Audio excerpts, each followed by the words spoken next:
Pasintabi po mga kapuso, isang poultry farm sa Florida Blanca, Pampanga inirereklamo dahil sa pagdami ng langaw sa lugar. Tutukan sa report.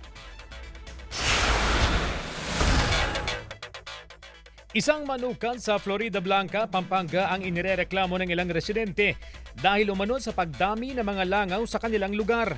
Ganito raw karami ang mga langaw na araw-araw na tinitiis ng ilang residente. Nangangamba na ang ilan sa posibleng masamang dulot nito sa kanilang kalusugan.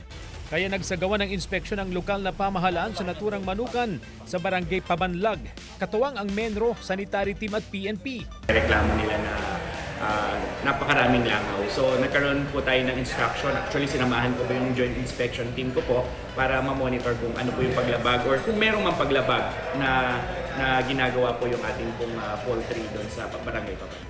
Sinuri ng mga otoridad ang kondisyon ng pasilidad, kabilang ang waste management, sanitation practices at iba pang environmental compliance measures. Layon ng inspeksyon na matukoy kung may kaugnayan ng operasyon ng poultry farm sa nararanasang problema ng mga residente.